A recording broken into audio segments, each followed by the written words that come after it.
Bonjour et bienvenue. Aujourd'hui, on plonge dans une question qui, je pense, a déjà empêché de dormir pas mal de monde qui rêve de se lancer en affaires. Mhm. C'est cette angoisse-là, tu sais.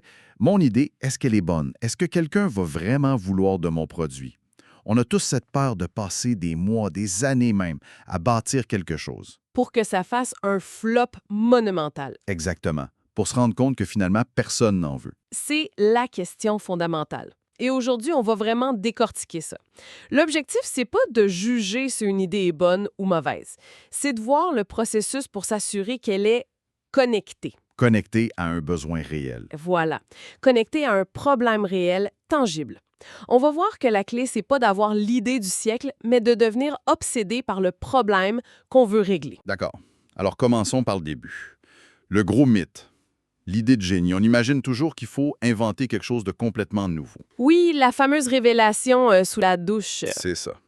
Pourtant, quand on regarde des géants comme Amazon ou même Apple, ils n'ont rien inventé de A à Z. Amazon vendait des livres, ça existait déjà. Apple n'a pas inventé le téléphone. Absolument pas. Ils ont pris quelque chose qui existait et ils ont amélioré l'exécution à un point presque maladif. Cette quête de l'idée parfaite, de l'eureka, c'est souvent juste une belle excuse pour ne pas commencer. Une forme de procrastination, finalement. C'est exactement ça. Une procrastination très sophistiquée. Parce qu'en réalité, tu sais, presque tous les modèles d'affaires peuvent fonctionner. La différence, c'est jamais l'idée. C'est l'exécution. Et c'est ce qu'on appelle l'adéquation entre le fondateur et le marché. Le fameux Founder Market Fit. Mickey, explique-moi ça. Le Founder Market Fit. Ben c'est simple. La question, c'est est-ce que la personne qui lance l'entreprise est la bonne personne pour affronter les défis de ce marché-là spécifiquement? Ah, d'accord. C'est bien plus important que l'idée elle-même. Le vrai point de départ, c'est de trouver ce qui est à l'intersection de trois choses.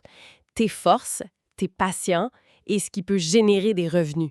C'est là que ça devient solide. Bien plus qu'en attendant une illumination divine. Donc, si l'idée n'est pas le plus important, on se concentre sur quoi? Sur le problème, Juste ça. c'est tout.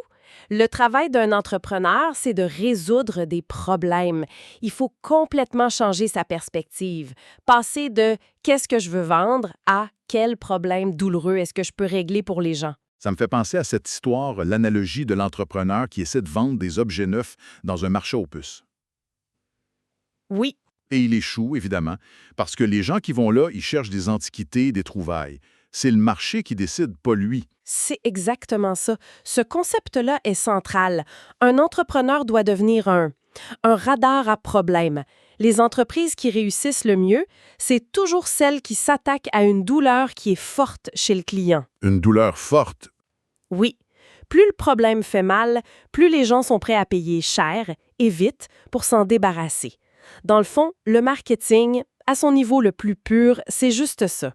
Savoir décrire la situation poche actuelle du client et la situation de rêve qu'il veut atteindre, mieux qu'il ne pourrait le faire lui-même, et ton produit, ben, c'est juste le pont entre les deux. D'accord, c'est clair, on se concentre sur le problème. Mais là, une autre angoisse arrive.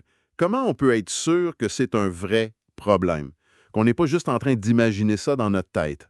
Ah, ça, c'est les pièges. On peut pas faire ça de son bureau, j'imagine. Surtout pas. Faut sortir. Faut aller sur le terrain, aller dans la jungle, comme certains disent. Ça veut dire parler. Parler directement aux clients potentiels. C'est quoi leur frustration au quotidien? Qu'est-ce qu'ils ont déjà essayé pour régler ça? Et surtout, pourquoi ça n'a pas marché? C'est cette étape de confrontation avec le réel qui est non négociable, en fait. Totalement non négociable. On peut utiliser une méthode simple pour structurer ça, comme les 5 W. Qui, quoi, quand, où, pourquoi. OK. Il faut créer ce qu'on appelle un avatar client, un profil super détaillé de la personne qu'on veut aider.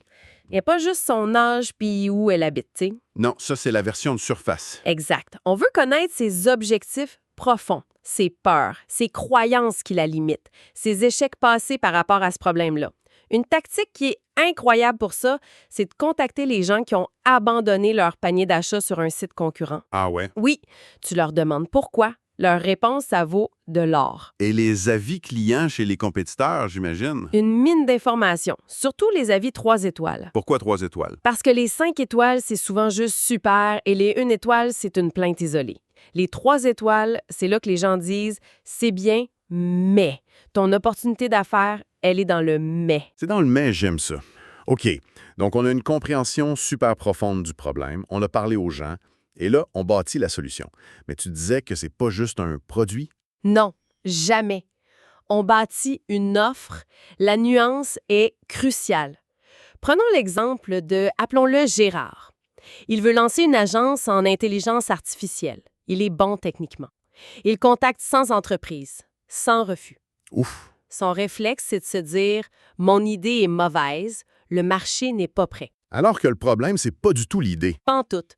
C'est son offre, ou plutôt son absence d'offre. Les entreprises, elles n'achètent pas de l'IA. Non, elles achètent un résultat, une réduction de coûts, une augmentation des ventes. C'est précisément ça. Il vend l'outil, pas le résultat. Il se met en compétition avec tout le monde sur le prix. L'objectif, c'est de créer une offre qui est tellement complète, tellement adaptée qu'on ne peut même pas la comparer. Le but, c'est que le client se sente stupide de dire non. Comment on fait ça, concrètement? Comment on structure une offre pour qu'elle soit irrésistible? On peut utiliser ce qu'on appelle l'équation de la valeur.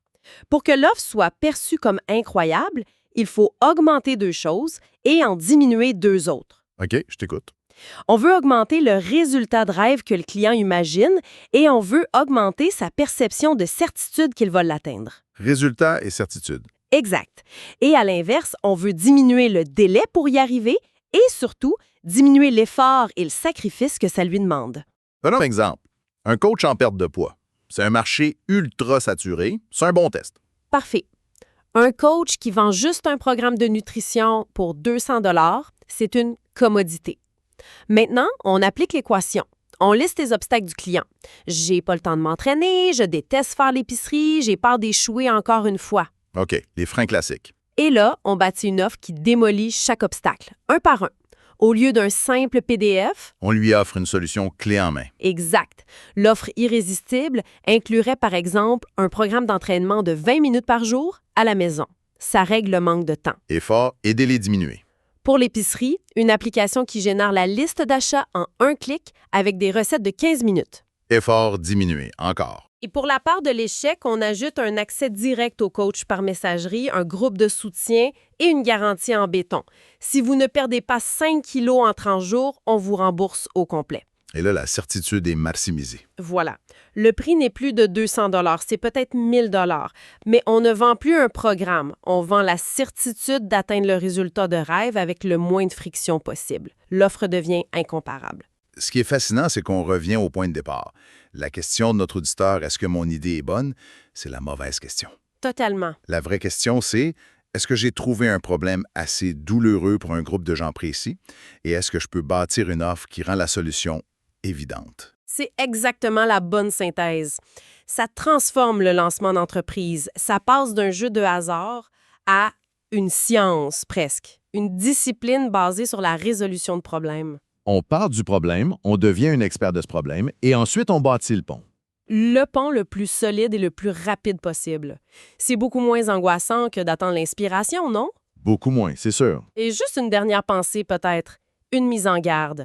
Le plus grand danger en affaires, c'est pas de lancer un mauvais produit. Non. Non. C'est même pas de créer une solution à un problème que personne n'a. Le danger le plus sournois, c'est d'identifier le bon problème, d'avoir une bonne solution, mais de si mal la présenter. Que tu finis par faire de la pub pour tes concurrents. Exactement. Tu fais réaliser au client qu'il a un problème, mais comme ton offre semble compliquée ou risquée, il va chercher ailleurs et il achète chez celui qui a un message clair, une promesse irrésistible. Tu fais tout le travail et c'est l'autre qui encaisse. C'est ça le vrai piège.